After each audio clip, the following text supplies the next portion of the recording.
नरेंद्र मोदी अपने मित्र गौतम अडानी को फायदा पहुंचाने के लिए किस हद तक जा सकते हैं, किस तरह से नियम कानून बदल सकते हैं, इस देश की राष्ट्रीय सुरक्षा के साथ भी खिलवाड़ करने को तैयार हैं। अगर आप इसका कच्चा चिट्ठा और सच सुनना चाहते हैं तो आगे की बातें जरूर सुन लीजिएगा, क्योंकि असलियत यह है कि राष्ट्रीय सुरक्षा और बॉर्डर सिक्योरिटी को मद्देनजर रखते हुए भारत पाक बॉर्डर से 10 किलोमीटर तक की दूरी पर जो मौजूदा गांव और सड़कें हैं उनको छोड़ के कोई बड़ा निर्माण नहीं हो सकता है। लेकिन असलियत यह भी है कि मोदी जी के परम मित्र गौतम अडानी आज की तारीख में पाकिस्तान बॉर्डर से महज 1 किलोमीटर की दूरी पर बड़े सोलर और विंड टर्बाइन प्लांट का निर्माण कर रहे हैं।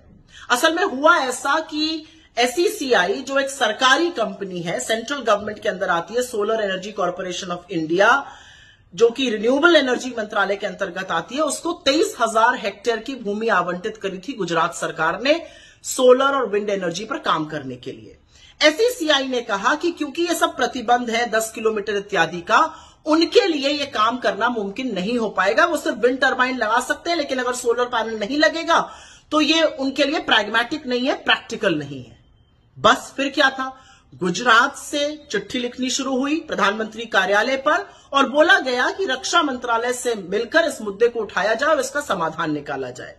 अप्रैल 2023 की यह बात है। 21 अप्रैल 2023 को एक बड़ी बैठक बुलाई गई दिल्ली में, जिसमें कि गुजरात के अधिकारी आए, न्यू एंड रिन्यूएबल एनर्जी मंत्रालय के लोग आए, SECI के लोग आए और मिलिट्री ऑपरेशंस के डायरेक्टर जनरल तक उसमें उन्होंने भाग लिया।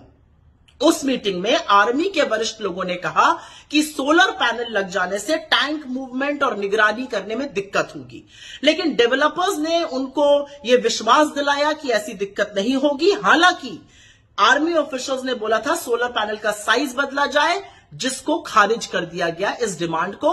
और उसके बाद रक्षा मंत्रालय ने उसी दिन यह फैसला लिया कि और मंजूरी दे दी कि पाकिस्तान से 2 किलोमीटर की दूरी पर, बॉर्डर से 2 किलोमीटर की दूरी पर सोलर पैनल और 1 किलोमीटर की दूरी पर विंड टर्बाइन लग सकती हैं। बस फिर क्या था, मोदी सरकार ने मई 2023 कुछ ही दिनों के अंदर इसको औपचारिक भी किया और सब मंत्रालयों को इसकी बाकायदा अधिसूचना जारी करके सूचना भी दे दी गई। लेकिन कमाल की बात यह है कि जिस SECI ने solar energy corporation of India, जो सरकारी कंपनी थी जिसको 23,000 हेक्टेयर जमीन मिली थी, जिसने इतनी सारी दिक्कतें बताई थी, उसने एकाएक 3 महीने बाद वो जमीन गुजरात सरकार को सरेंडर कर दी, गुजरात सरकार को वापस कर दी। और खबर के मुताबिक कहा जा रहा है कि ये जो वापसी की गई, ये न्यू एंड रिन्यूएबल एनर्जी मंत्रालय के कहने पर की गई। और उसके बाद शुरू हुआ असल खेल। और असल खेल ये था कि गुजरात सरकार ने अपने आवंटन के जो रूल थे उसको बदला, क्योंकि पहले आवंटन सिर्फ सरकारी उपक्रमों को हो सकता था। उन रूल्स को बदला गया और जमीन कहां पहुंची ये तो आप जानते ही हैं, आपका 4 साल का बच्चा भी बताएगा। जमीन पहुंची गौतम अडानी के हाथों में। तो ये सारा षड्यंत्र, ये सारी साजिश रची गई कि अंततोगत्वा जमीन किसी तरह से गौतम अडानी के हाथों पर चल जाए। लेकिन यही नहीं, जो रूल्स बदले गए वो सिर्फ भारत पाक बॉर्डर के लिए ही नहीं, बांग्लादेश के बॉर्डर के लिए, चाइना के बॉर्डर के लिए, म्यांमार के बॉर्डर के लिए, नेपाल के बॉर्डर तक के लिए बदल दिए गए।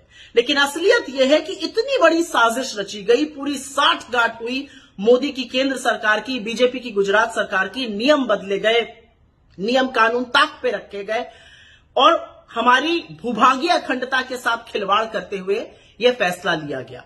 इतना बड़ा रणनीतिक फैसला, इसमें 2 दिक्कतें हैं।